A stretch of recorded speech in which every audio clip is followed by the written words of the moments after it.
Olá, confreiras e confrades eno-apaixonados, tudo bem com vocês? Hoje o Eno Experiências recebe um convidado mais do que especial. Ele é uma referência nacional quando o assunto é vinho e uma das mentes mais inovadoras do setor.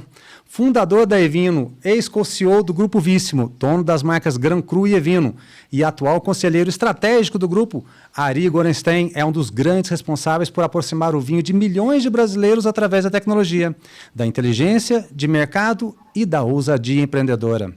Ari também atua como conselheiro, consultor e mentor em projetos que vão da digitalização do varejo à internacionalização de marcas, além de ser uma voz ativa nas discussões sobre o futuro do vinho no Brasil.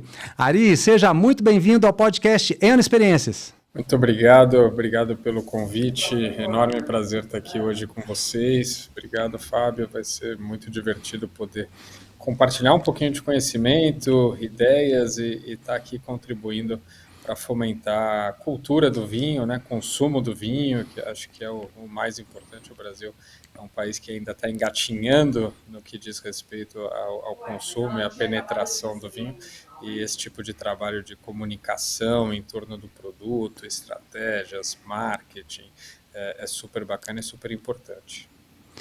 E é muito legal porque você tem uma história longa e para te explicar um pouquinho como funciona o nosso podcast, nós temos aqui 4 blocos. O primeiro bloco é o vinho, onde a gente aborda muitos assuntos nesse sentido. No segundo bloco, a gente fala um pouquinho de gastronomia, porque o vinho fortalece a gastronomia. No terceiro bloco, a gente fala de turismo, porque a gastronomia fortalece o turismo. E no quarto bloco, a gente fala de economia da cidade, porque o turismo fortalece a economia da cidade. Então, a gente pode dizer que o vinho fortalece a economia da cidade. E como o nosso alcance vai não apenas para o Brasil, mas para o mundo, tem muitas cidades que querem fomentar seus negócios, criar uma relação de turismo dentro da sua, não só da cidade, mas da região, e principalmente ter uma boa instrução, bons mentores como você, para iluminar o caminho deles. E para a gente começar então com o que nos conecta, o vinho, eu quero fazer uma pergunta meio clichê, mas é importante. Ari, como que o vinho entrou na sua vida pessoalmente? Legal. Essa é uma pergunta que todo mundo faz, né? Acho que todos nós caímos no universo do vinho um pouco acidentalmente, cada um de uma maneira particular. Na minha família, nunca houve um hábito de consumo muito grande de vinho, tampouco venho de família de produtores. Então, de pequeno e começo da vida adulta, o vinho praticamente era inexistente. Mas eu segui um percurso acadêmico e depois o começo da carreira profissional, no qual vivi muito tempo na França. Então, sou engenheiro de formação. Durante o percurso universitário aqui, eu tive a oportunidade de participar de um programa de graduação sanduíche, então, que era um programa de intercâmbio. Nesse programa de intercâmbio, eu fui para Lyon, fiquei 14 meses em Lyon, que é no meio do Vale do Rhône, na França.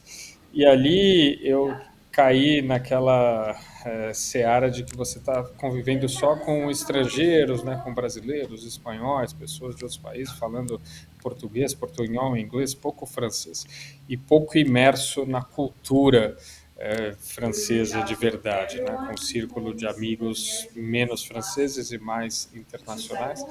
E num determinado momento eu comecei a buscar na universidade atividades, né, e ciclos e, de alguma maneira, comunidades que pudessem me trazer mais vivência com a cultura e com o ambiente francês. E foi nessas buscas que eu acabei caindo bastante por acidente e curiosidade no que era o Clube de Enologia. E o Clube de Enologia, na verdade, eram estudantes que se juntavam quinzenalmente, não lembro se era quarta ou quinta de noite, para degustar vinho, falar sobre vinho. Obviamente, ali na França, o consumo per capita é muito maior. O vinho é um produto que está muito mais intrincado, né, no dia a dia. Então, invariavelmente, nas sessões, sempre alguém trazia um produtor ou alguém da família que produzia vinhos para falar, para apresentar o produto. E foi como eu acabei caindo e aprendendo a degustar e começando a cada vez ser mais curioso com o produto. Tinha uma bolsa de estudante que me permitia no supermercado ali brincar com vinhos de 5 a 10 euros, mas que no Brasil valeriam um budget, né, um valor que para um estudante seguramente era proibitivo. E foi como eu acabei, de maneira lúdica e depois autodidata, em Se me aprofundando. introduzindo nesse mundo, me aprofundando. Depois tive outras experiências, voltei para a França para fazer um mestrado em transporte, supply chain, aí fiquei em Paris quase 2 anos, e aí obviamente o vinho também fez muito parte desse dia a dia, degustando, aproveitando os finais de semana, os feriados, férias para viajar para regiões vitivinícolas da França e da Europa. E foi basicamente nessa incursão acidental que o vinho acabou tomando conta. Num primeiro momento como um hobby e como um prazer, né, em paralelo à atividade profissional de engenharia que eu desenvolvia. E aí foi mais para frente que no momento aí de reflexão da minha vida, da carreira, que eu decidi dar um passo e investir nisso como atividade profissional. E aí Essa é a minha sim, pergunta. O que que te levou a empreender, então, no mundo do vinho? E vamos falar, então, lá de 2013, com a fundação da Evino também. E vamos contar a tua história até antes da Evino. então, antes de vinho foi esse capítulo, como foi introduzido ao vinho acidentalmente, nessas várias incursões e vários estágios e vivências na França, o vinho sempre me acompanhou, me perseguiu. E aí, lá para 2007, eu estava vivendo, vamos dizer, uma crise ali, trabalhando com engenharia, tinha passado pela indústria automotiva, tinha passado por consultoria, sempre nessa parte muito técnica de supply chain, transportes, e eu, na verdade, não me reconhecia muito naquilo, não via muito potencial de crescimento e começava a me questionar o que eu poderia fazer de diferente. O vinho sempre me perseguia, né? Como eu falei, como paixão, como hobby e de maneira autodidata eu vinha estudando e consumindo. E aí eu comecei a refletir se eu poderia unir, vamos dizer, o útil ao agradável e conciliar o que era paixão e hobby com atividade profissional. Só que eu me dava conta de que eu estava muito pouco equipado, né, do ponto de vista técnico, para investir e verdadeiramente ter uma atuação profissional. Também não dispunha de capital para empreender naquele instante de começo de carreira, ainda jovem. E aí eu fui atrás de formações que pudessem me dar uma bagagem no vinho, não só, vamos dizer, na parte técnica do vinho também, né, a parte agronômica, enológica, mas senão principalmente na parte comercial e de marketing e go-to-market, que era o que eu mais gostava, essa ideia de trazer o vinho para o Brasil, trabalhar a categoria de uma maneira diferente, trazer mais vinhos do velho mundo, que naquela altura ainda tinha uma participação menor e uma penetração Desafio. menor no mercado, um grande desafio. E aí eu encontrei uma formação que era um mestrado em vitivinicultura, enologia, marketing, comércio do vinho, então bem abrangente, pegando toda essa vertical, desde a vinha até a adega, até o mercado, que era um mestrado conduzido por um consórcio de universidades europeias. Eu postulei minha candidatura, para ser sincero, de maneira muito despretensiosa, porque eu não atuava na indústria, não tinha uma família que atuasse, não vinha de um itinerário acadêmico ou profissional que tivesse uma sinergia ou uma afinidade grande com vinho, poderia ser o caso de um agrônomo, de um químico. E aí eu acabei indo avançando no processo seletivo, fui aprovado, e aí foi quando isso, 2007, salvo engano, eu tive que tomar a decisão, fui aprovado, consegui uma bolsa de estudos, voltaria, nesse caso, para a França, Portugal, Hungria e com algumas viagens de incursão, no caso eu fiz para a Romênia, para a Grécia, para alguns Que outros legal. mercados. E aí foi quando eu vivi essa encruzilhada de, putz, paro o que eu estou fazendo, abandono a carreira de engenheiro, eu estava sendo minimamente bem remunerado, estava em linha com meus pares, com meus colegas de faculdade, e invisto nessa aventura ou não.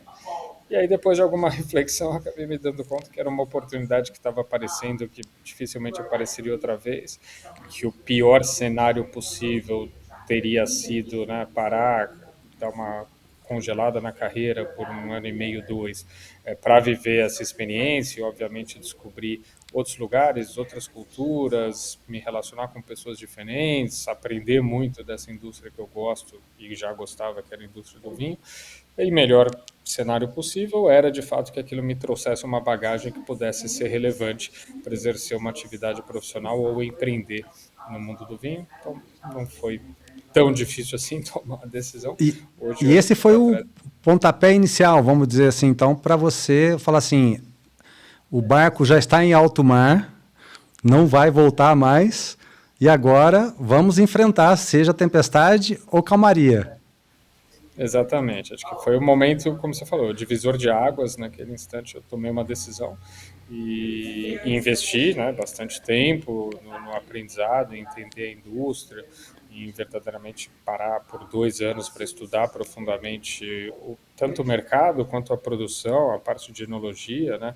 São disciplinas técnicas também bastante desafiadoras para mim na época, que já não lembrava muito de química, de biologia, e tive que resgatar e investir muito para acompanhar, né, as disciplinas, que de alguma maneira eram bastante técnicas, mas foi muito bom, muito positivo. Acho que abriu muito a cabeça para o que é o mundo do vinho, né? Porque hoje, além, obviamente, de produzir bem, você tem que saber construir marca, tem que saber trabalhar o marketing, tem que saber abrir mercado, tem todo um desafio comercial. Em particular agora, nos tempos que nós estamos vivendo, existe uma retração de consumo, existem desafios com as novas gerações que estão entrando, enfim, o mundo também mudou bastante de lá para cá, mas acho que muitos dos aprendizados seguem muito válidos. Essa é uma pergunta que eu quero te fazer também. Desde da jornada do Evino para cá, quais que foram os maiores desafios na missão de popularizar o vinho no Brasil, mas por meio de um e-commerce? Acho que no e-commerce, né, quando a gente começou esse negócio, isso foi lá em 2013, o comércio eletrônico de vinhos era algo muito embrionário, né? A gente tinha nosso concorrente direto, que é o wine.com.br, que já vinha fazendo um trabalho de comércio eletrônico, de clube de vinhos e crescendo nesse meio, mas muito poucos outros e poucos especialistas nessa categoria, né? Então a gente viveu N desafios, desafios primeiro de educar as pessoas, né, que as pessoas acreditassem no e-commerce, acreditassem no canal, perdessem alguns preconceitos, o medo de golpes, o medo do vinho não chegar, muitas vezes também a necessidade de ter o toque da garrafa, né? Putz, mas eu quero pegar o produto, eu quero ver o produto, ainda que a degustação também nem sempre seja possível, mesmo no varejo físico, né? Muitas vezes você vai para o supermercado, raramente tem um promotor ali, alguém fazendo a degustação, muitas vezes tem que comprar com base nas informações ou com base no que está sendo comunicado, mas o próprio contato físico era uma barreira, a questão da tecnologia, do ambiente digital, a desconfiança com meios de pagamentos, etc. E a logística, né? Começo, quando a gente começou, enviar vinhos, né, era complicado, desde do ponto de vista do packaging, que ainda não havia tantas embalagens desenvolvidas especificamente para garrafas, até a maneira com qual as transportadoras manuseavam e lidavam com o produto, o índice de quebras e avarias era muito grande, o próprio custo operacional disso, né, a infraestrutura do e-commerce, ela era muito menos desenvolvida, então tinham menos players especializados, essa logística fragmentada de levar parcelas pequenas para a casa do cliente ainda tinha custos muito altos, então foi, de fato, trabalhar, ganhar escala, e aí o mercado do comércio eletrônico foi se desenvolvendo muito ao longo do tempo, e todo esse ecossistema de prestadores de serviço, o público também começou a se habituar nessa jornada de compras. Naquela altura, algumas categorias que a gente vê que hoje a compra online é gigante, vestuário, calçado, Sim. as pessoas não compraram, não, mas eu não vou experimentar, não, mas se chegar não for meu número. Aí a logística reversa se desenvolveu, as pessoas se habituaram à compra online, o próprio UX, UI, né, a usabilidade dos sites foram mudando para facilitar essa jornada, a confiança com relação a não clonagem de cartão, a robustez do sistema e garantir que não existiam golpes e que era uma compra segura. Isso, do ponto de vista de hábito de consumo e culturalmente, cresceu muito também. Você fez uma analogia fantástica da jornada. E vamos lembrar que a gente teve uma pandemia aí no meio, né? Então, lá atrás, 12 anos atrás, teve todo esse trabalho de logística, essa questão de entender realmente o comportamento do consumidor em relação à segurança, à compra online e tal. E aí, na pandemia, teve um boom de explosão do que a gente chama de off-trade, que principalmente nos supermercados, hotéis, bares, restaurantes, todos fecharam. Mas para comprar, para consumir em casa, aumentou muito. E nós subimos o consumo per capita de 1,8 para 2,8, né? E agora, você comentou agora há pouco que teve uma retração. Como que você analisa esse comportamento do consumidor brasileiro em comparação com 12 anos atrás? Faz uma analogia para a gente nessa curva. Eu acho que o consumo per capita, né, se a gente pega uma tendência nesse horizonte de 12 anos, ele vem crescendo em velocidade orgânica, né? O vinho é um produto que no Brasil ele ainda tem uma penetração pequena, né? O vinho fino, o vinho fruto de uvas vitis vinífera, né? Depois tem a categoria de vinhos suaves brasileiros, que é quase outra categoria. Então ele vem crescendo, ele vem ganhando maior penetração em algumas ocasiões de consumo. A pandemia, como você falou, foi transformacional, tanto no consumo eletrônico, né, na compra online, então as pessoas reféns ali com muito mais presença dentro de casa, se aventurando menos a sair para o supermercado também, tentando evitar contextos de convívio social, a compra online aumentou e o consumo de vinho aumentou muito. Agora, como você falou, depois do relaxamento e no pós-pandemia a gente vê uma retração, que não deixa de ser uma normalização, né? A gente vivia um pico, as pessoas estavam muito mais em casa, você tinha algumas ocasiões de consumo que se desenvolveram naquele momento que hoje já não existem mais, né? Então, você está numa reunião de fim de tarde, online, vai abrir uma garrafa de vinho, hoje as pessoas, na maior parte dos casos, voltaram para o escritório, mas o que eu acho que o que a pandemia fez e que segue válido hoje, é mostrar que o vinho poderia ser consumido em ocasiões de consumo menos, vamos dizer, especiais ou menos sofisticadas, né? O vinho no Brasil sempre teve esse paradigma de que era uma bebida reservada a ocasiões especiais, aniversários, celebrações, comemorações, almoços de negócio, e menos em ocasiões mais banais ou mais frugais ou mais do dia a dia, de fato, com uma pizza no domingo, com um filme na Netflix e tal, e isso foi sendo quebrado. Acho que a pandemia mostrou, porque a pessoa tinha a garrafa aberta ali, à noite, vou tomar mais uma tacinha aqui, no dia seguinte, no fim de semana, e aí isso, as pessoas começaram a perceber que o vinho cabe em ocasiões de consumo diversas também, e que é um produto que ele se enquadra em vários momentos sociais, em vários momentos do lar e do dia a dia, e isso a gente vê até hoje persistindo. Obviamente, do ponto de vista de frequência de consumo, isso vai mudando, e aí tem outros eventos ou outros movimentos sociais e de consumo que se sobrepõem a esse, com as gerações mais jovens bebendo menos bebidas alcoólicas, com essa questão da nova demonização do consumo de álcool, né? Muitas campanhas em prol de moderação, preocupação com o consumo calórico e outras coisas que fazem com que bebidas alcoólicas e vinho estejam menos em voga do que no passado. E aí tem também todo o trabalho que a gente precisa fazer com a categoria para aproximá-la desse público de fato, millennials, geração Z, que são os próximos consumidores do vinho, e que a gente vê que cada vez mais é difícil recrutá-los pela questão do álcool, mas também pela competição com as outras bebidas, né? Com o mundo dos destilados, dos coquetéis, dos drinks, mixologia, cerveja, ready to drinks, que tem mais facilidade em capturar esse público por ter um discurso um pouco mais adaptado e mais voltado a essa audiência, e por também ser um produto que não é tão associado, vamos dizer, às gerações mais velhas, né? Então, não, vinho, meus pais consomem, é um negócio complicado, difícil, chato, caro, vou tomar outra coisa. E aí me faz lembrar do início mesmo da minha carreira profissional, do Liebfraumilch, a famosa garrafa azul, né? E toda a evolução que se deu depois disso. Eu que tive o privilégio de trabalhar para o Otávio Piva de Albuquerque, o fundador da Expand, uma das maiores importadoras na época, a maior importadora de vinhos na época, e todo o trabalho que foi para democratizar, porque naquela época eu lembro que assim, o vinho era no rodapé apenas do cardápio dos restaurantes. E a pessoa chegava para consumir assim e falava assim, vinho? Não. Então era um grande desafio. E hoje, você falou aí em geração Z, vamos falar A, X, B, Z, T, E+.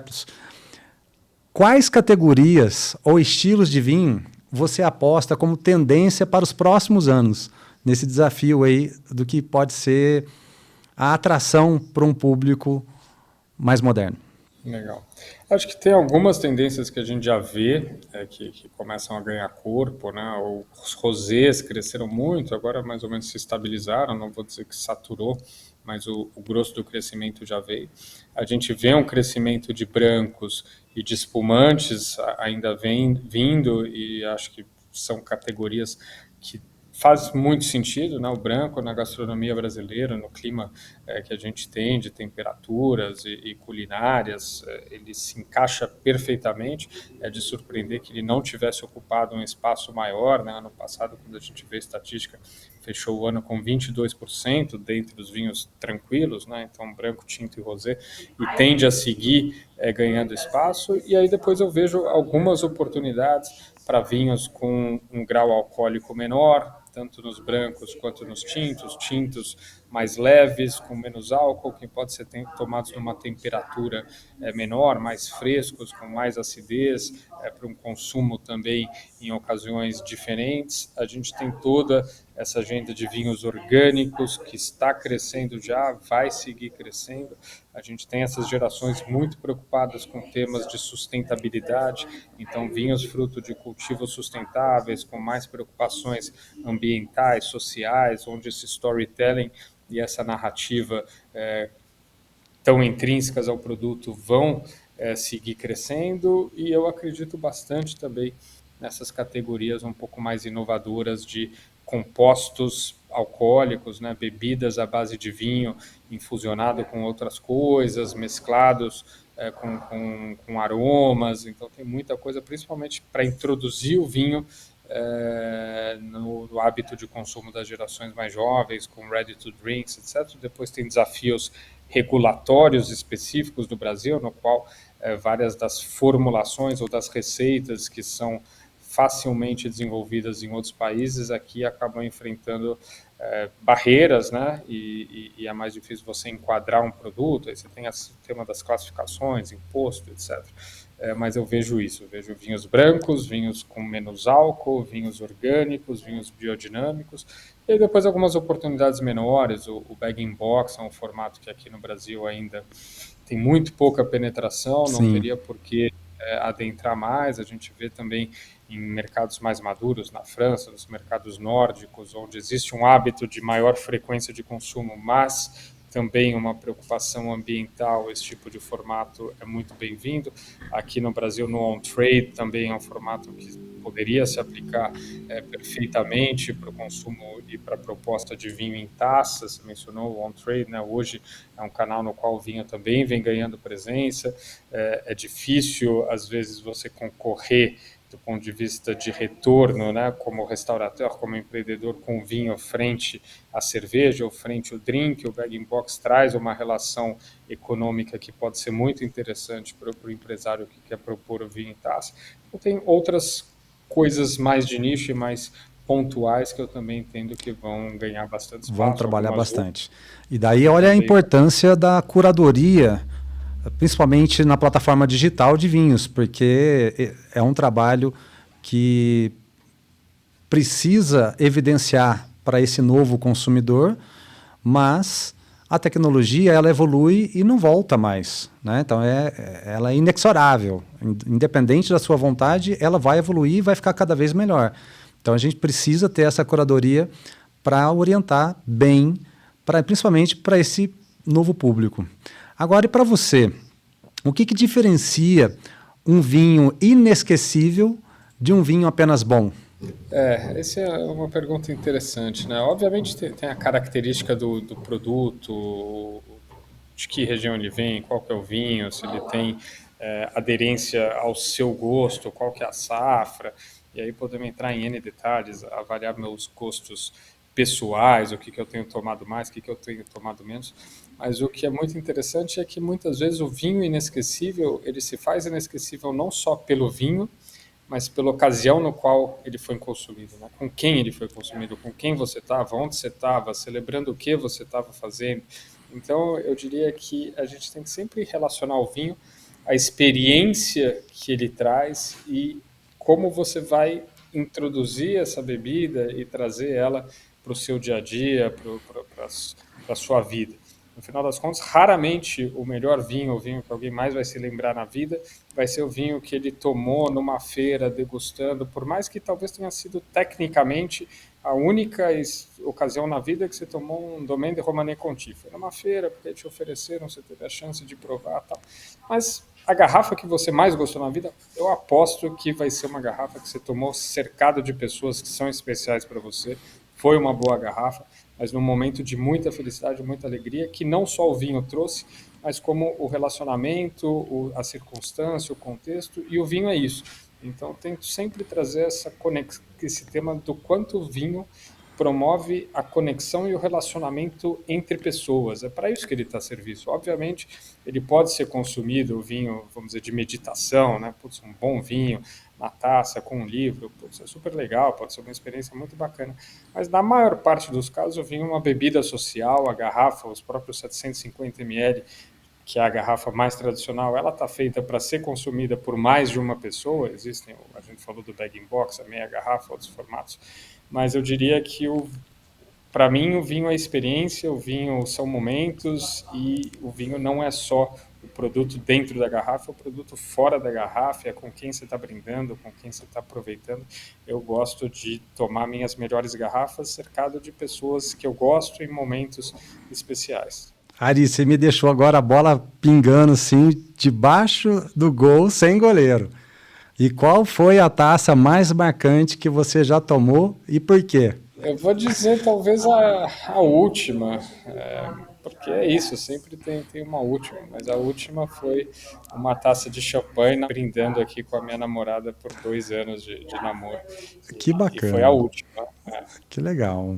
Que começo incrível, meus anos apaixonados, histórias, mercado e muito conteúdo direto da fonte. Mas segura aí que ainda vem muita coisa boa pela frente. E antes da gente seguir, eu quero mandar um grande abraço para os meus amigos Daniela e Reginaldo, da loja de vinhos Trebbiano, em Poços de Caldas, que é um dos nossos patrocinadores aqui do podcast. A Trebbiano é muito mais do que uma loja, é um verdadeiro espaço de descobertas, onde cada garrafa conta uma história. Quer montar sua adega, presentear com elegância ou encontrar aquele vinho perfeito? Passa lá na Trebbiano e viva essa experiência. A gente volta já já. 30 segundos, hein? Rapidinho, não sai daí. Na Trebbiano, cada prateleira revela descobertas. De rótulos especiais de vinhos a uma seleção incrível de bebidas nacionais e importadas. Aqui você encontra queijos frescos, pães artesanais, carnes nobres, doces e delícias que transformam qualquer ocasião. E para quem valoriza saúde e qualidade, os produtos Lete e a linha natural da casa são puro cuidado e sabor. Trebbiano, tudo que você ama com carinho em Poços de Caldas. Voltamos! E agora é hora de abrir o apetite, porque vinho e gastronomia caminham juntos como poucos prazeres nessa vida. Ari, como você enxerga a importância da gastronomia para despertar o interesse pelo vinho? Para mim é fundamental, né? Vinho e comida andam juntos, né? A gente fala muito de harmonização do vinho com a comida, porque de fato eles harmonizam, né? O vinho complementa uma refeição especial, ele traz um balanço, né? Para gordura, com acidez, com álcool. Então, ele sempre é muito sinérgico a comida. Eu tento sempre que possível harmonizar bem o que eu estou comendo com vinho. E quando a gente vai também viajar e viver experiências, a gente começa a perceber que em todas as regiões a tradição vitivinícola sempre andou muito próxima da gastronomia, né? Não é por acaso que grandes harmonizações muitas vezes são pratos da gastronomia local com o vinho regional daquela região, porque foi se depurando tanto a receita e a culinária quanto o vinho para que isso casasse bem, porque muitas vezes era o produto do dia a dia, né? O vinho era a bebida do dia a dia, e aquele prato tradicional era a comida do dia a dia, e eles não por acaso casam bem, porque são séculos, né, de experimentação, de refinamento para fazer com que as coisas casem e harmonizem. Então, para mim, é fundamental. Tem algumas garrafas, a gente fala muitas vezes de vinhos gastronômicos, né? Mas tem vinhos que, de fato, pedem pratos, né? Quando a gente vai tomar alguns vinhos muito encorpados, muito alcoólicos, você, se não tiver o vinho escoltado por um bom prato, por uma boa carne, uma boa massa, às vezes você vai tomar uma taça e, opa, peraí, aqui já deu, é muita substância para você conseguir seguir bebendo, ao passo que se ele está num momento ali gastronômico, com prato, com comida, você acompanha toda a refeição e tem uma experiência muito mais agradável. Nessa minha trajetória profissional do mundo vinho, estou falando de quase 25 anos, tive já o privilégio de ir a trabalho e viajar por vários países produtores de vinhos. E é muito bacana quando a gente fala que a gente está consumindo vinho local, porque o terroir, tanto da uva quanto dos ingredientes que estão se preparando pelo prato, eles se harmonizam fantasticamente. E nós estamos num país que é do tamanho de um continente. E eu já tive a oportunidade também de conhecer o Brasil, todas as regiões, acredito que você também. Quais pratos brasileiros harmonizam bem com vinhos, mas que ainda eles são subestimados pelo público? Eu falo isso porque nós estamos sempre rodeados pela alta gastronomia, mas naquela essência de uma experiência que você já teve, cara, esse prato aqui combina bem com vinho. Olha que bacana isso. Qual a experiência que você já teve nesse sentido? Olha, eu acho que tem pratos brasileiros que às vezes são difíceis de harmonizar de fato, mas tem alguns pratos que muitas vezes são consumidos com outra bebida. Eu vou pegar o caso, por exemplo, da feijoada, né? O acompanhamento da feijoada tipicamente é mais a cerveja, ou a caipirinha, ou a cachaça. E você provar uma feijoada com um bom champanhe, por exemplo, é uma experiência espetacular e de uma harmonização, vamos dizer, inusitada ou pouco óbvia, mas que funciona super bem, né, para balancear a gordura da feijoada, para limpar o palato, a borbulha também que traz um frescor e de fato limpa a boca entre os variados ingredientes que você tem na feijoada, né, que também é um pupurri de carnes diferentes, laranja, couve, arroz, farofa, etc. É uma harmonização muito feliz. E aí depois a gente vai para o Nordeste, a gente vê toda aquela exuberância que a gente tem de temperos, de especiarias, as moquecas, bobó, baião de dois e principalmente na parte mais dos frutos do mar, que era o que a gente estava falando, de que permite você introduzir brancos com uma presença muito maior, e brancos às vezes até de regiões que são pouco consumidos no Brasil, né? Você pega, sei lá, uma ostra, você vai lá para a França, o pessoal consome ostra com muscadet. Aqui é uma harmonização que raramente se tem ocasião de fazer, porque não chega muito muscadet, porque pouca gente até comunica que é uma harmonização perfeita para ostra. Então tem muita coisa para se fazer, acho que no universo dos brancos ainda, que, como eu falei, cabem muito bem no nosso clima e na nossa gastronomia, e felizmente estão sendo descobertos e melhor desenvolvidos nas várias regiões, tanto o Chile e a Argentina, que já estão aqui com mais presença, quanto introdução, a gente vê mais consumo de vinhos alemães, né, dos Rieslings, a gente vê de fato a França entrando mais com Borgonha, mesmo com regiões que ainda têm menos penetração, mas vão sendo descobertas no Loire, etc. Então, acho que ainda tem muito a ser feito e proposto, e essa pergunta é muito válida, né? Como a gastronomia brasileira harmoniza com vinhos nacionais e internacionais, né? Exato. Não adianta o sujeito vir para cá e falar, não, esse vinho é perfeito para escargot, esse vinho aqui, vamos tomar um sauternes com Roquefort, se não faz parte do hábito da nossa gastronomia. E a gastronomia do brasileiro. Então, acho que essa pergunta é muito, muito bem colocada. Ari, deixa eu te fazer um outro comentário. Eu tenho o privilégio de participar de inúmeras confrarias, tanto de confrarias com mais de 30 anos de idade, quanto confrarias novas, recém-formadas. E eu percebo no comportamento de todos os lados que não existe uma unanimidade, porque existe um registro de vinhos aí de pelo menos 5.000 anos antes de Cristo. A gente vai passar e a gente vai ser um eterno aprendiz. Mas um grande prazer está realmente na questão da harmonização. E aqui em Poços de Caldas, para falar para os mineiros, eu adoro falar do queijo com a goiabada, que eu falo que o primeiro sabor é o queijo, o segundo sabor é a goiabada, e é quando você junta o queijo com a goiabada, cria um terceiro sabor, e aí eu quero saber o que eles acham. Quando a gente vai falar da harmonização de um vinho com um prato, a gente segue essa mesma linha. E eu percebo que as pessoas têm muita curiosidade para participar de eventos como esse. Você vê espaço para a criação de kits, experiências ou produtos que unam a harmonização e essa praticidade? Vejo muito espaço, inclusive na própria Evino foi algo que a gente por algum momento desenvolveu, depois esbarrou em algumas limitantes, e nem tanto pela aceitação do consumidor, mas até pelo tema dessa gestão de produtos gourmet, né, de insumos alimentares, de ingredientes para a cozinha, mas montar kits que trazem receitas, que trazem ingredientes que harmonizam bem com determinado vinho, fazer as sugestões de harmonização, a gente sente que o consumidor é carente desse entendimento e precisa desse tipo de recomendação.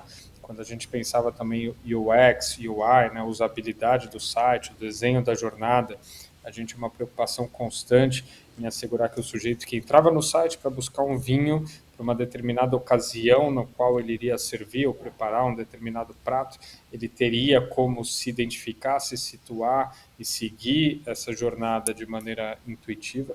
Então, acho que é fundamental.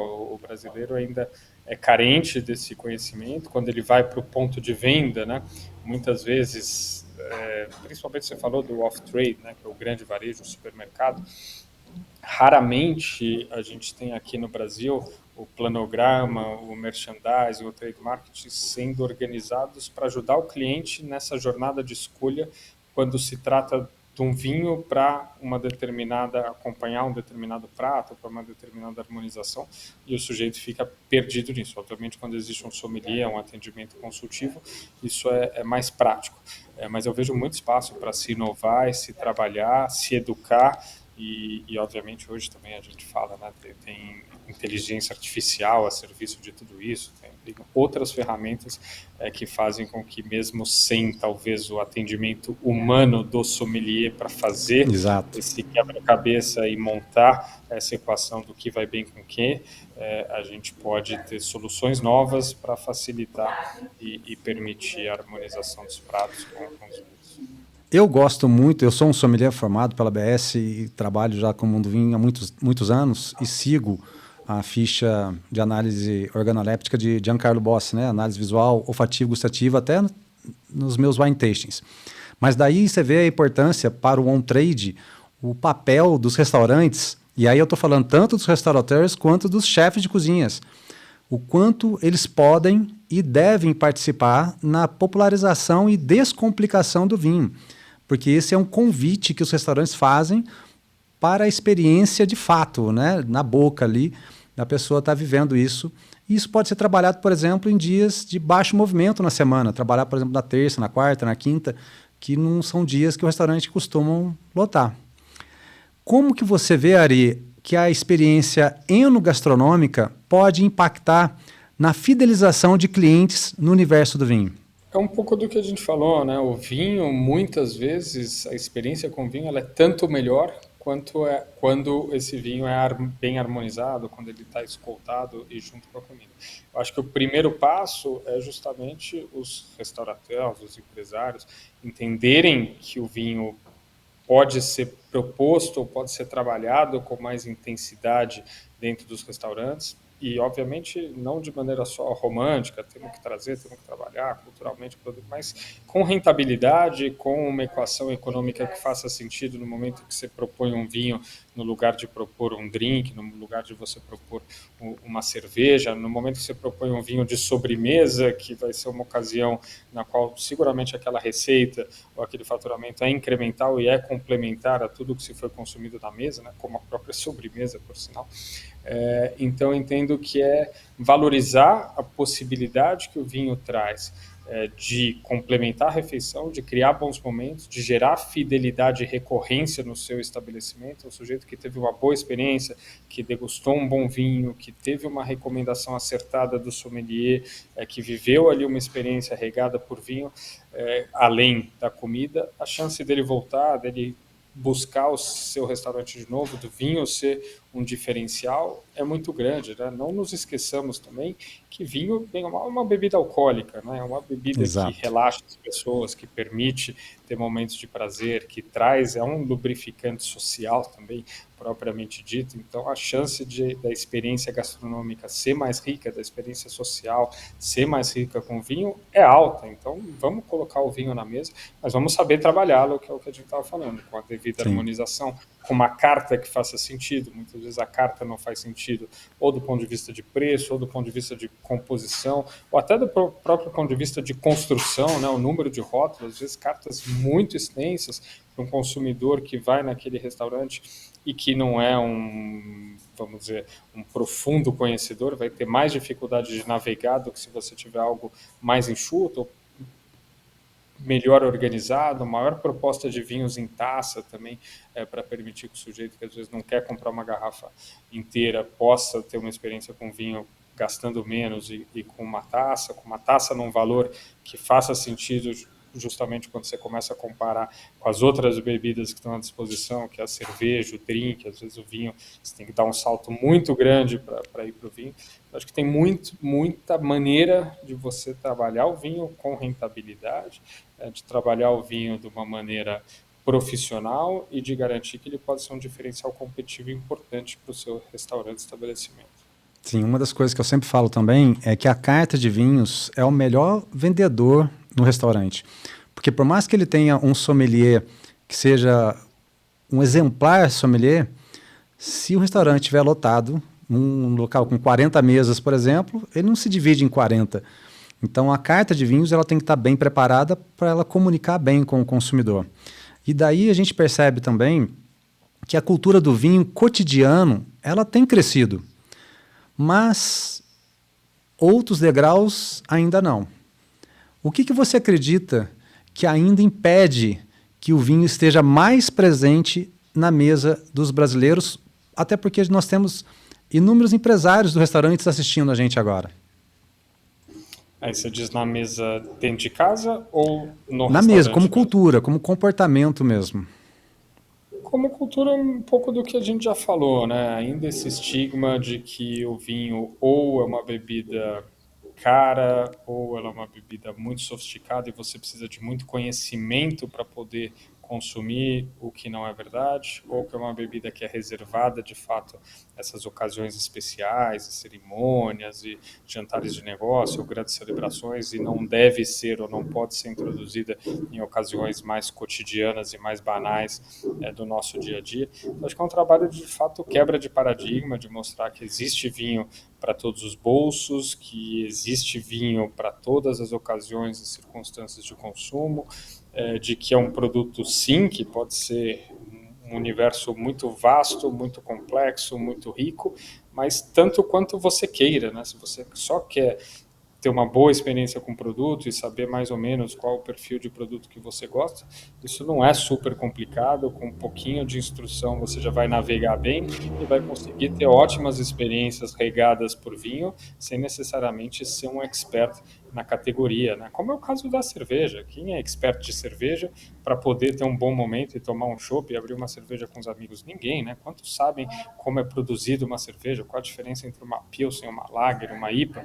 E esse pessoal não está deixando de tomar cerveja por conta disso. Ele sabe mais ou menos o que ele gosta. Quero uma Heineken, uma Stella, uma Brahma, quero uma IPA. E é tão simples quanto isso, e é outro universo que pode ser tão complexo e tão rico e tão profundo como o do vinho. Sim.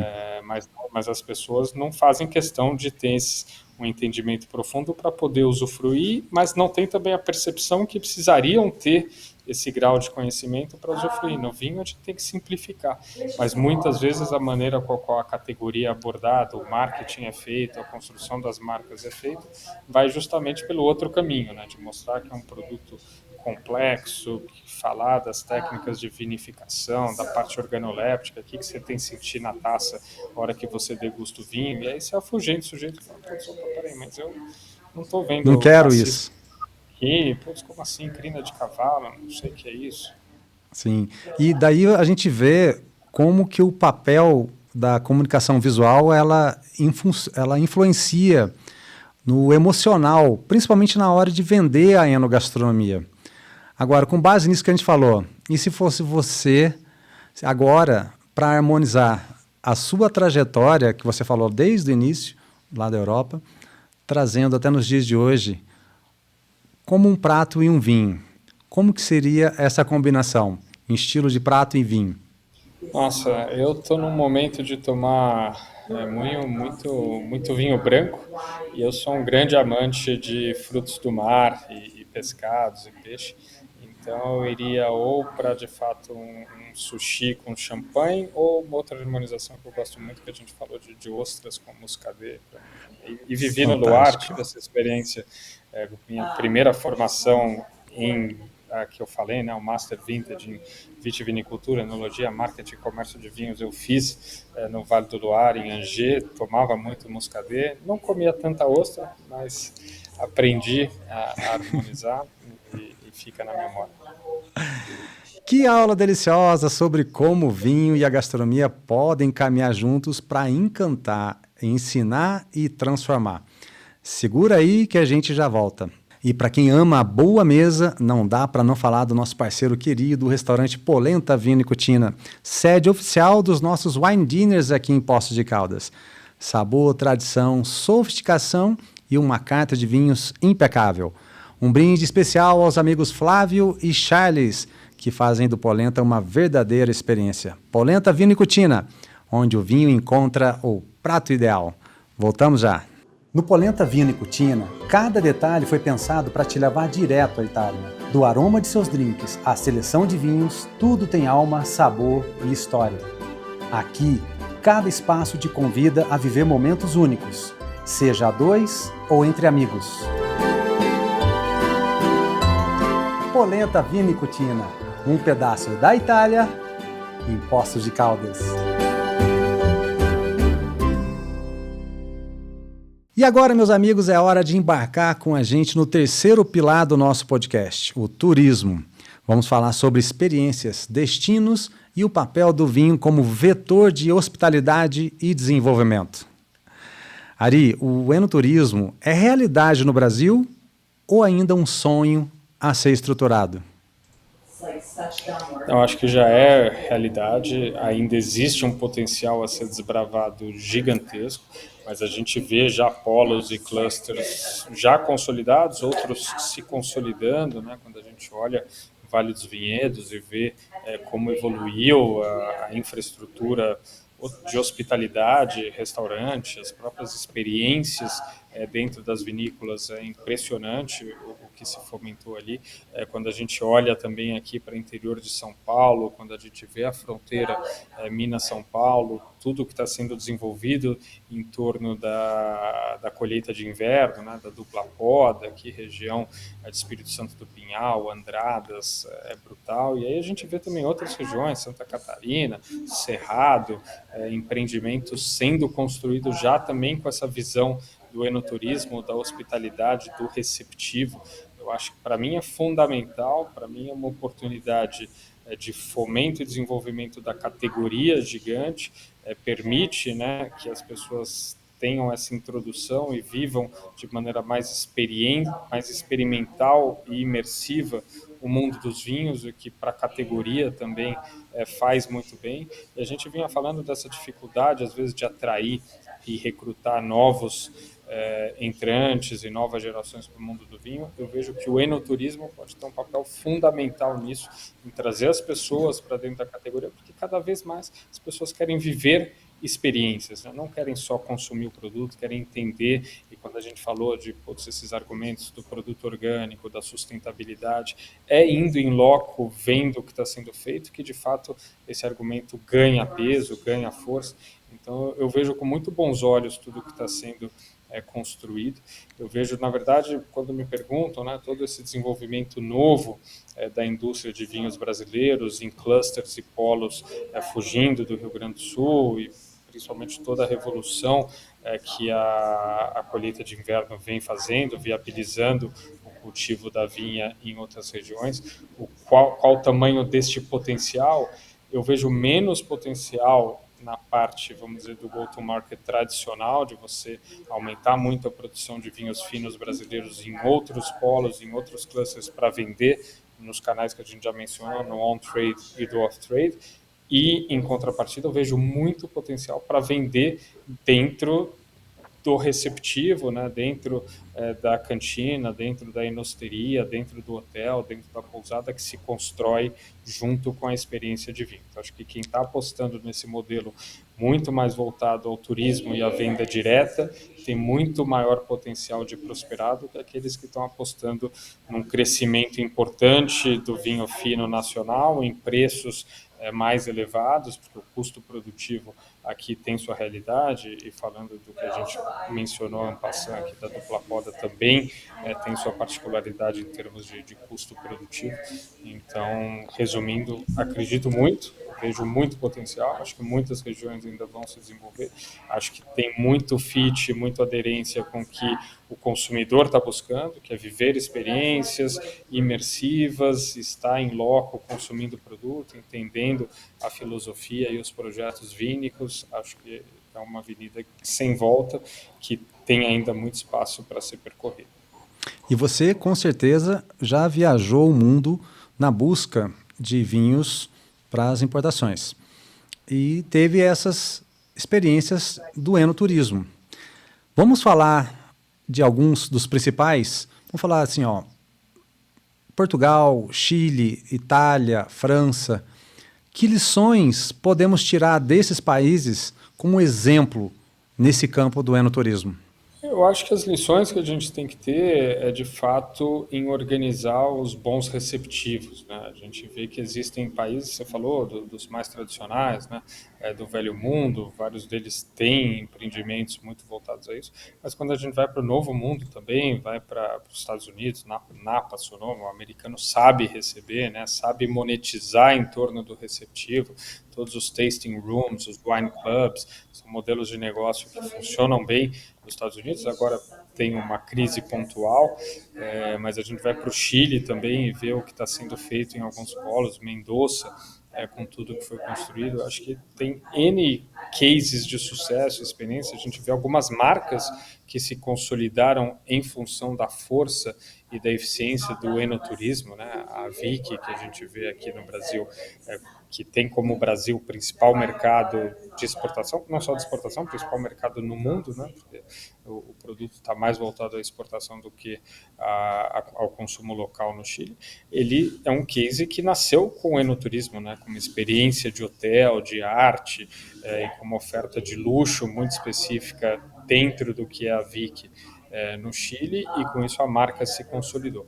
Acho que existem N experiências, todo mundo está investindo nisso. Para mim, o caminho é inovar, né? Construir experiências que façam sentido e sejam aderentes ao histórico da vinícola, da família, do terroir, etc. Não tentar só replicar o que está sendo feito em outra parte, mas eu entendo que hoje, basicamente, em qualquer país que a gente vá, existe quem faça isso bem, e essas experiências são cada vez mais fundamentais para posicionamento, consolidação das marcas, e são uma ferramenta de marketing muito importante, porque no final das Fantástica. contas, quem visitou sua vinícola, teve uma boa experiência, uma experiência memorável, vai ser um embaixador da sua marca, né? Vai estar ali, vai tirar foto, vai postar, vai marcar, vai voltar para casa, vai falar para o amigo.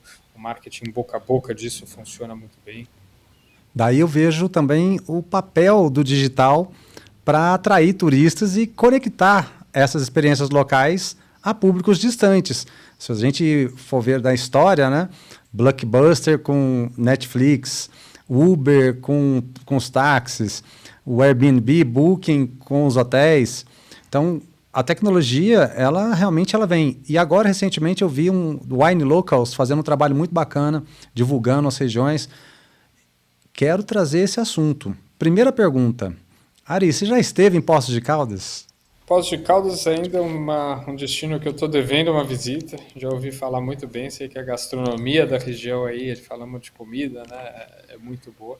Ainda não tive, mas concordo com você, só complementando, que a tecnologia tem um papel fundamental, de fato, em democratizar e viabilizar acesso para essas experiências enogastronômicas que a gente pode construir, tanto as enoturísticas, né, dentro das vinícolas, quanto das enogastronômicas que podem ser feitas e organizadas em qualquer cidade, né, em Poços de Caldas, São Paulo. Exatamente. Nós estamos aqui na divisa com o estado de São Paulo, a 30 quilômetros de Andradas, a 60 quilômetros de Espírito Santo Pinhal, que está tendo um grande movimento que fomentou, inclusive, o nascimento da Confraria Eno Experiências, de tanto o pessoal cobrar, Fábio, organiza uma viagem para a gente, etc. Tal. Então, você percebe essa onda, esse movimento. E não apenas na divisa, no estado de São Paulo, que eu conversei com o Denis, o proprietário do Café Jornal, ele está na Foresp, na Federação de Hotéis e Restaurantes do estado de São Paulo, mas também conversei com alguns políticos aqui do estado de Minas Gerais que estão querendo criar, estão trabalhando forte já nisso, numa IG, ainda não é uma IGT, mas é uma IG de solos vulcânicos, para criar realmente uma denominação de origem aqui local para o sul de Minas, que vai influenciar também parte aqui do estado de São Paulo, porque Poços de Caldas está no cume de um vulcão. A gente está bem no meio da bacia aqui, um vulcão extinto há milhões de anos, e tem esse solo vulcânico que influencia diretamente na qualidade do vinho. E não só do vinho, mas do café, do azeite que está sendo produzido aqui na nossa região também. E aí, pensando que a gente vai atender com esse vídeo cidades turísticas do interior do Brasil todo, como que você vê esse potencial de cidades, sejam elas com vocações mais do turismo ou do enoturismo, associado com a enogastronomia e o serviço de hospitalidade? Isso é uma coisa que pode se tornar comum ou alguns polos vão ser favorecidos? Eu acho que alguns polos vão ser favorecidos naturalmente, até porque o terroir, né, para o plantio da vinha, ele não é igual no Brasil todo. Obviamente, existem regiões com mais potencial, com menos potencial, com potencial de produzir vinhos mais qualitativos ou mais massivos, com mais aderência ao cultivo de algumas variedades viníferas ou a outras. Então, acho que também não podemos nos iludir. Aonde existe um potencial de plantio de vinhedos maior e com variedades que tenham mais aderência ao mercado, a tendência natural é que se consolidem como clusters para o enoturismo, né? Em contrapartida, também existem as questões que a gente fala que são as questões logísticas propriamente ditas, né? Então, existem centros ou polos que estão mais próximos de algumas comunidades ou de algumas cidades onde existe um potencial turístico maior, existem regiões mais longe, existem regiões cujo aeroporto mais próximo está mais distante. Então, eu diria que, para mim, o tamanho do potencial de cada cluster que vai se organizar do ponto de vista receptivo no enoturismo, ele depende fundamentalmente do terroir, da característica ali, do que pode ser cultivado e da qualidade do vinho que vai ser, e também, obviamente, da paisagem, né? O enoturismo não é só o vinho de qualidade, mas sim uma experiência completa. Então, clima, paisagem e essa questão de infraestrutura, que é a que cidades aquele polo está conectado, com que qualidade rodoviária, onde está o aeroporto mais próximo. Então, para mim, numa equação tão simples de dizer onde que vai despontar e desbravar. Você falou da região onde você está, Poços de Caldas, Andrade, Espírito Santo de Pinhal, razoavelmente bem conectada a São Paulo por estrada, como estrada de qualidade, bem conectada ao interior de Minas e ao interior de São Paulo. Então, quem vem dessa cercania chega com facilidade, é um polo que tem tudo para ganhar musculatura, obviamente, desde que a infraestrutura hoteleira e de restauração acompanhe, né? Não adianta você ter todas as vinícolas bem organizadas se você não tem outros atrativos para o sujeito que quer passar um feriado e ficar um final de semana prolongado, mas não vai ter uma hospitalidade, uma hospedagem de qualidade, aí vai fazer um bate-volta, ou vai ficar descontente porque a experiência foi legal na vinícola, mas não tinha um hotel bacana para se hospedar. Então aí tem um conjunto de variáveis aí para dizer onde que essa atividade vai prosperar mais e onde ela vai prosperar menos. E eu vivi algumas experiências em cidades marcantes, como Gramado, Campos do Jordão, Tiradentes, e eu entrevistei o ex-prefeito Sérgio Azevedo, que foi o único prefeito por 2 mandatos seguidos em Poços de Caldas. A cidade nunca tinha tido um prefeito reeleito, e ele elegeu o seu sucessor. O atual prefeito Paulo Ney veio da campanha junto com o Sérgio. E E a gente estava falando sobre aeroporto.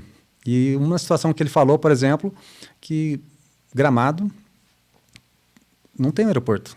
O pessoal desce lá em Porto Alegre e anda 100 e poucos quilômetros para chegar. Poços de Caldas está 150 quilômetros de Campinas numa pista dupla. Então, sim, o transporte é um problema, ainda mais para uma empresa do tamanho de distribuição como a Evino e os grandes players do mundo do vinho, sabe a questão da logística, mas também a questão da falta de mão de obra, de ter profissionais para atender esse mercado, como você disse. Não adianta nada a vinícola vir crescer, mas os restaurantes e os hotéis não acompanharem, né, porque o turista ele vai. Então, nesse sentido, trazendo aí como um turismólogo, quais são os principais erros que destinos iniciantes, prefeitos, secretários de turismo que estejam assistindo esse vídeo agora, eles devem evitar ao se promover como polos de enoturismo? Eu acho que para mim é de fato isso que você fala, você apresentar a oferta, marketear a oferta sem ter equacionado todos os pontos. Não adianta você ter um atrativo, dois atrativos e não ter o ecossistema desenhado para receber bem esse turista, né? Você falou infraestrutura rodoviária, aeroportuária, o que a gente está falando de infraestrutura hoteleira, restaurantes, no mesmo nível da atração que você quer promover. Então, você tem 2 vinícolas boutique que você quer promover e nenhuma dessas vinícolas boutique tem hospitalidade, por exemplo, não adianta promover aquele centro ou aquele polo como um polo para você ir passar uma temporada ou ir viver uma experiência de um final de semana, porque você sabe que o sujeito vai acabar pernoitando numa pousada ou no hotel que não está de acordo com aquela oferta turística. Então, acho que, de fato, tentar olhar o ecossistema como um todo e preparar o ecossistema como um todo olhando essas várias vertentes, né? Então, hospitalidade, quer seja bons Airbnbs, boas pousadas, bons hotéis, e desenhar, eu acho que quanto mais você tem de fato esses polos e clusters, então você falou de Gramado tem oferta para adulto, tem oferta para criança, tem parque, tem Bento Gonçalves perto, se consolidou como as luzes, Natal, criou Sim. algo sazonal muito importante, e aí mesmo com a distância que você menciona de Porto Alegre, que não é pequena, é um polo relevante. Obviamente atrai turistas de fora do Rio Grande do Sul, mas muitos do Rio Grande do Sul também, porque conseguiu construir uma oferta gastronômica, hoteleira, tem parques, tem atrações, tem museus, tem o tema do chocolate, tem o tema do vinho. Então você compôs ali um arsenal de atrativos naquele polo que faz sentido levar o turista. Quando você é refém de uma ou duas coisas e o entorno não favorece, aí é capaz de você até frustrar o turista que está indo e você já nasce com uma experiência que não vai gozar de uma boa reputação, de um bom renome. O turismo a gente sabe que se constrói muito no boca a boca, né? A gente falou, obviamente pode-se fazer mídia, pode-se fazer marketing, pode-se investir no digital, pode-se investir em plataforma, pode-se construir muita coisa com os operadores turísticos, mas se não houver uma experiência de fato consistente com o que se está anunciando, o turista não volta, o turista não vai organicamente falar para sua família, para seus amigos e pelo contrário, né, pode até acabar danando a reputação e o renome daquele local antes que ele tenha tido a oportunidade de se consolidar como uma oferta turística mais completa. Ari, ó, já quero registrar aqui no vídeo, você é meu convidado, vem aqui para Poços de Caldas e ficar na minha casa, e eu faço questão de ser aí o guia para te levar nos lugares fantásticos que a gente tem aqui para eu te apresentar. E vamos trazer agora essa conversa para o mundo do vinho, para a gente fechar esse bloco. Como que você definiria, em uma frase, o que o vinho pode fazer para uma cidade? Para uma cidade, acho que o vinho pode conectar as pessoas da cidade e convidar as pessoas de fora da cidade. E abrir portas. Tá aí, meu querido. Bom, que viagem incrível por ideias e visões que podem mudar realidades. Segura aí que a gente já volta, tá bom? E quem conhece Poços de Caldas já ouviu falar da Santa Pizza. É um delivery de respeito, massas impecáveis e aquele capricho no atendimento. Um abraço para os amigos Jaqueline e Abel, que fazem da Santa Pizza uma referência em sabor e carinho. Voltamos já já. Na Santa Pizza, tudo começa com massa fresca, forno quente e capricho em cada detalhe. O sabor chega quentinho na sua casa e cada pedaço fala por si. Peça agora pelo WhatsApp ou pelo app e descubra por que todo mundo ama a Santa Pizza.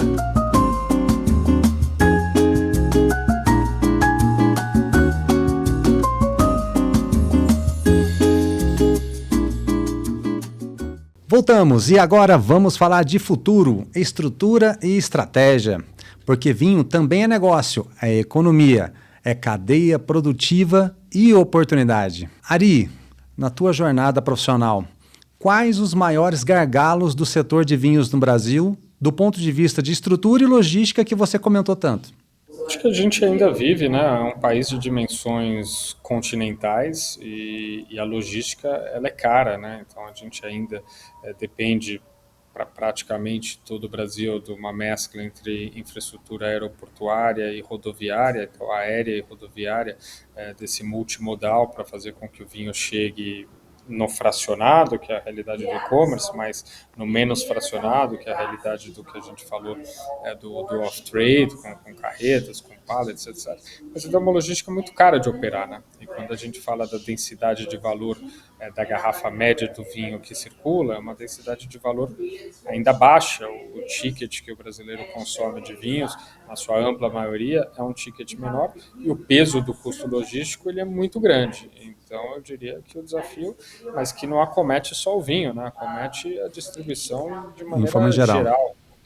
E, obviamente, a gente tem outras dificuldades. Talvez a tributária seja maior até do que a logística, até porque, infelizmente, no Brasil, muitas vezes, quando a gente desenha a malha logística, prepondera a questão fiscal e tributária a questão logística, né? Muitas vezes, ou o vinho viaja mais do que ele deveria viajar para economizar em imposto, ou ele, de fato, viaja de uma maneira ineficiente, também porque, tributariamente, o saving que aquele arranjo te traz é maior do que se você, de fato, otimizasse a malha para fazer com que as garrafas circulassem o menos possível, estivessem mais próximas do centro de consumo. Numa condição melhor, né?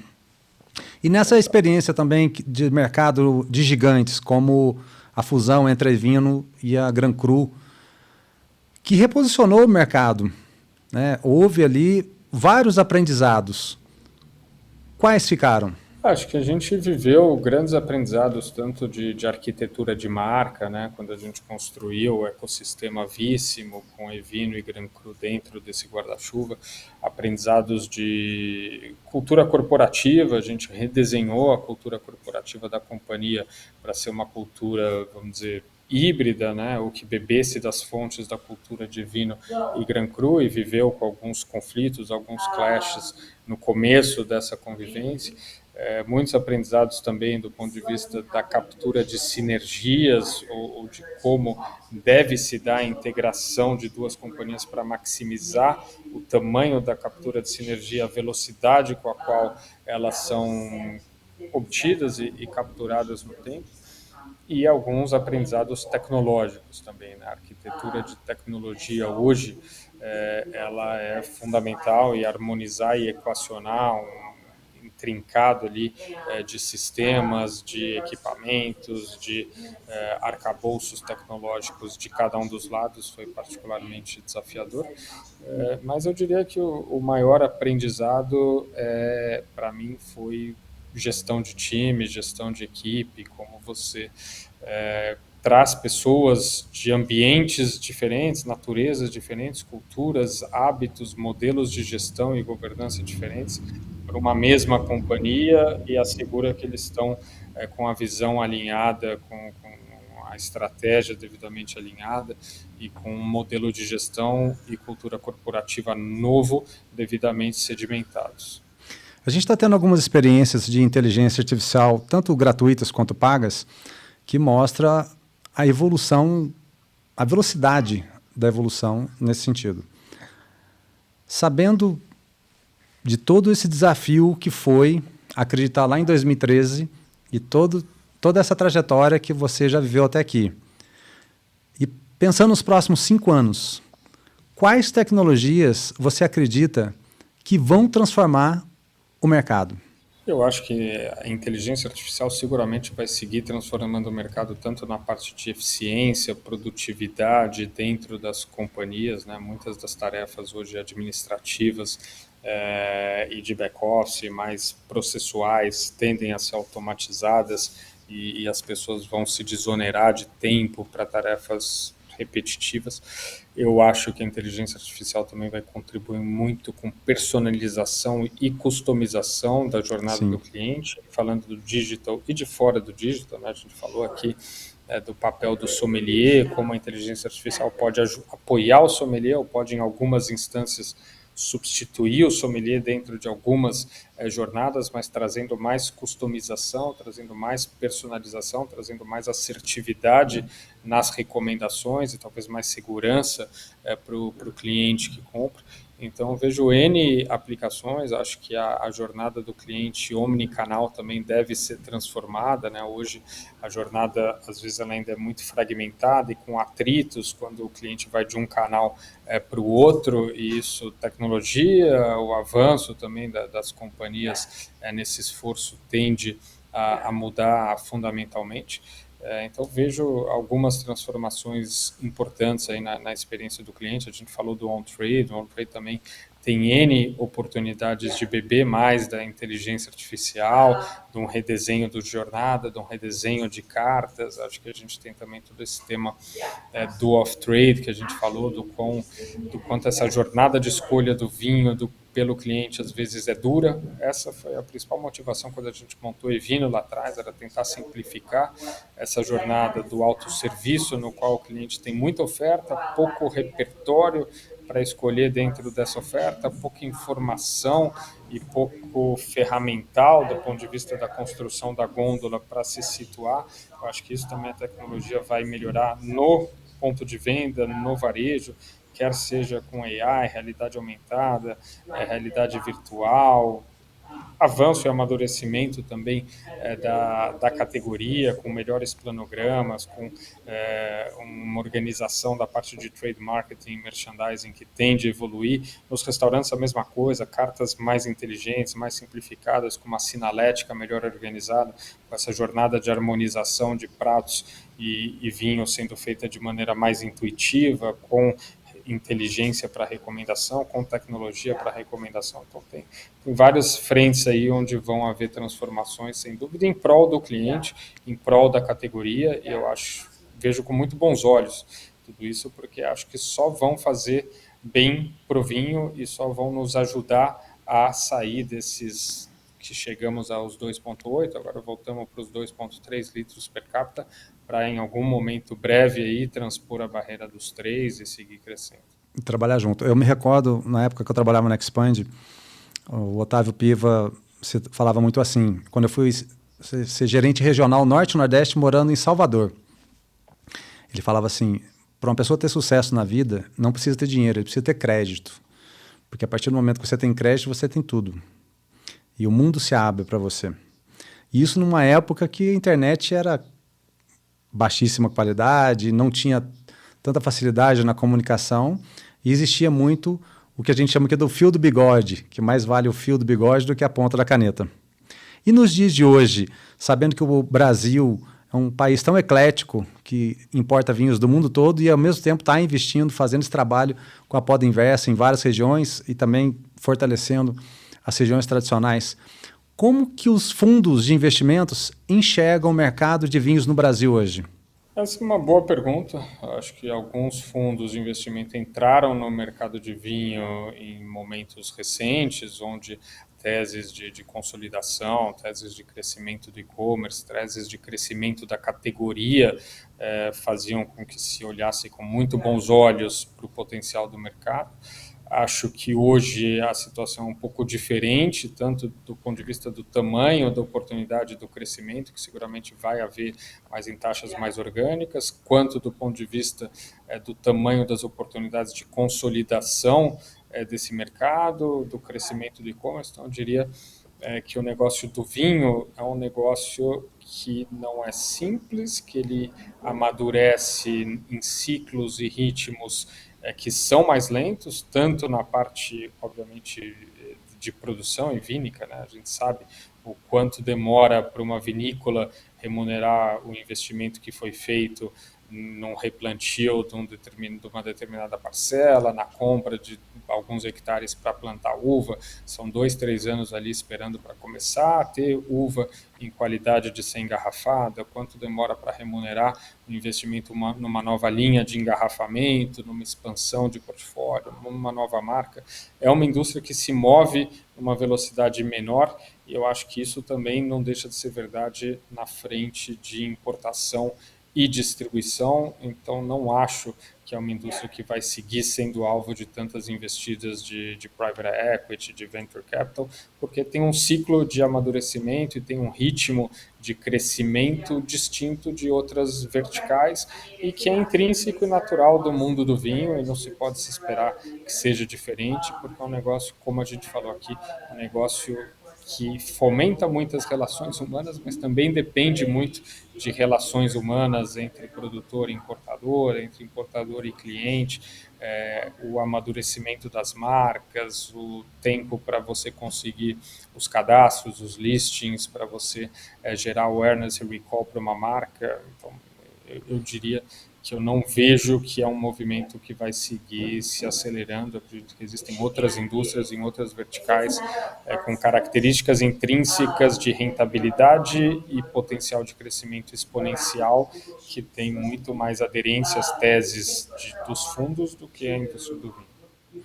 Na tua visão, que tipo de modelo de negócio relacionado ao vinho ainda não foi explorado amplamente no Brasil e que você acredita que seja promissor? Isso você puder abrir também, né? Porque isso aí é a carta da manga, Então, né? eu tenho as minhas teses aqui que aí é um pouco dos Mas tem alguns movimentos clichês futuros. também que dá para a gente colocar na pauta. Eu acho que clichês que não foram tão explorados aqui no Brasil em termos de marcas, a gente tem algumas categorias, de fato, que a gente até falou aqui, de vinhos de menos grau alcoólico, vinhos zero álcool, que já são realidade em outros mercados. A gente vê uma outra investida aqui, a Freixenet, foi uma das pioneiras em colocar isso. Precisamos ver em que velocidade isso vai crescer. Tem essa questão dos vinhos aromatizados, dos coquetéis à base de vinho, que também são categorias crescendo muito em outros mercados, que aqui não avançaram ainda. A gente não vê nenhum case sendo feito com investimento maior ou com mais afinco por parte das empresas, das indústrias. Então, eu vejo aí assim algumas oportunidades do ponto de vista de categoria. No mais, nas interfaces que a gente vem falando entre tecnologia e vinho, tem muita coisa a ser construída, algumas coisas pequenas, soluções que apoiam um ou outro problema que a cadeia vive, mas nada absolutamente disruptivo. Ari, você faz um trabalho fantástico nas suas redes sociais. Como que as pessoas podem te encontrar lá? Porque eu vejo que você deve também ter um time para te dar suporte em toda essa comunicação. De números, estatísticas. Você também tem um trabalho de mentoria, coaching, consultoria. Fala um pouquinho da tua jornada. Hoje eu estou muito mais presente no LinkedIn. Quem quiser me encontrar é Ari Wine, o LinkedIn/Ari Wine chega no meu perfil. Eu, de fato, sempre tentei, como eu mencionei aqui, né, eu sempre me apaixonei pelo mundo do vinho e sempre acreditei que é uma categoria que hoje no Brasil ainda não tem a penetração que poderia ter ou que deveria ter. E eu sempre assumi para mim como missão difundir esse universo, difundir conhecimento, e venho fazendo isso tanto nos negócios, quanto nos relacionamentos e relações, quanto dentro das mídias sociais, tentando trazer o máximo de conteúdo a serviço dos empresários, a serviço dos profissionais, sempre pensando que munidos de informação a gente faz um melhor trabalho, toma melhores decisões, e que eu acho que no Brasil a gente tem a tendência de estar sempre brigando por market share e assumindo que a gente vai crescer se acotovelando, né? Cada um roubando o espaço do Mercado outro. do Mas outro. o mercado do vinho ainda é muito pequeno frente ao que ele pode ser. Mais ganhamos se juntos a gente aumentar o tamanho desse bolo do que se a gente quiser ficar aumentando o tamanho da nossa fatia. Então, acho que se todo mundo fizer o seu, se a gente conseguir crescer a categoria, se a gente conseguir, como você está fazendo aqui, comunicar mais sobre o produto, sobre as oportunidades de negócio, sobre como trazer o vinho mais perto do consumidor, como aumentar a base de clientes, como aumentar a frequência de consumo, como mostrar os benefícios do vinho, a gente tem muito mais a ganhar do que simplesmente, não, eu quero tirar o seu vinho para colocar o meu naquela gôndola, naquela carta. Isso não faz o menor Faz sentido. parte do jogo, E mas ó, não é o pegando um jogo. gancho no que você está falando agora, que é muito importante agora para a gente fechar esse bloco. Olha no olho dessa pessoa que está olhando agora você, que ele quer empreender, ele quer apostar no mundo do vinho, ele quer entrar para esse time que eu chamo dos guerreiros. Que conselho você daria hoje para essa pessoa que quer empreender no setor de vinhos? Eu acho que o primeiro é resiliência e a segunda é paixão. Acho que só pode empreender no mundo dos vinhos quem de fato gosta muito da categoria, gosta muito do vinho, porque não é um negócio fácil de você prosperar, um ambiente ultra competitivo, a concorrência é altíssima, tem uma guerra por mercado que a gente vem falando, né, gigantesca. Existem oportunidades, a gente mencionou aqui com tecnologia, com enoturismo, algumas óbvias que vão crescer e que a gente sabe que vão gerar frutos, mas o universo tradicional, comercial, de importação, distribuição, venda, e-commerce, ele está saturado em todas as frentes. Então, quem quer empreender está convidado, é um universo fascinante, é um universo no qual é muito gratificante, os relacionamentos são muito bacanas, as pessoas que estão nesse meio costumam ser pessoas fascinantes e fenomenais. Então, convido a todos, mas tem que ter resiliência, não pode baixar a cabeça, tem que perseverar, porque tem ciclos também, tem altos e baixos, como qualquer Como mercado. qualquer negócio. Não é um mercado pujante, promissor, em crescimentos vultosos. Muito bem, meus confrades eno-apaixonados. Conteúdo de alto nível com quem entende de verdade do setor. E antes da gente encerrar, mais uma pausa para valorizar quem faz esse podcast acontecer. A Multimídia Vídeo Produções, comandada pelo meu amigo Rodrigo Alves, é a responsável por transformar esse podcast numa experiência audiovisual de excelência. Seja para vídeos institucionais, comerciais ou cobertura de eventos, a Multimídia entrega com qualidade, agilidade e paixão por tudo o que faz. Valeu, Rodrigo, e toda a equipe, hein? É uma honra produzir com vocês. No Polenta Vino e Cucina, cada detalhe foi pensado para te levar direto à Itália. Do aroma de seus drinks à seleção de vinhos, tudo tem alma, sabor e história. Aqui, cada espaço te convida a viver momentos únicos, seja a dois ou entre amigos. Polenta Vino e Cucina, um pedaço da Itália em Poços de Caldas. Ari, foi uma honra gigantesca te receber no Eno Experiências. A sua trajetória, ela inspira, provoca e nos mostra que o mercado de vinhos no Brasil tem muito futuro, sim, e que ele será cada vez mais democrático, profissional e apaixonante. Eu deixo agora o espaço para você compartilhar uma mensagem final com os nossos ouvintes e confrades. Bom, primeiro que tudo, obrigado, Fábio, pelo espaço, um prazer, um bate-papo aqui super agradável, acho que uma troca aí de experiências, você também tem uma vivência nesse mundo aí de décadas e muito para ensinar, muito para divulgar e para promover o mundo do vinho.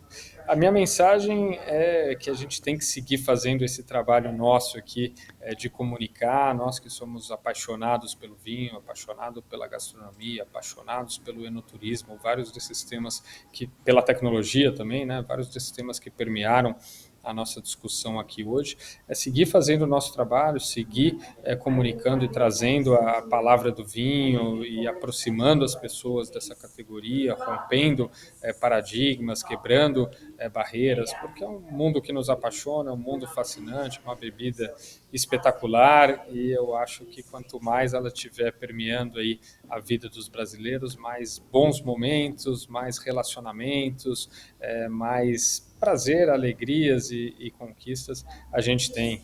Então vamos seguir na luta aí, vamos seguir trazendo aprendizados e trazendo conhecimento sobre como vender, sobre como marketear, sobre como disseminar o consumo, sobre como harmonizar para perto das pessoas.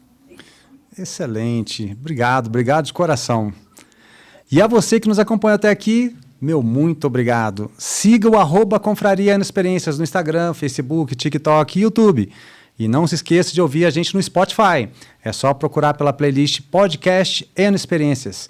Nos vemos no próximo episódio. E lembre-se, viver é brindar com a alma. Eno abraços.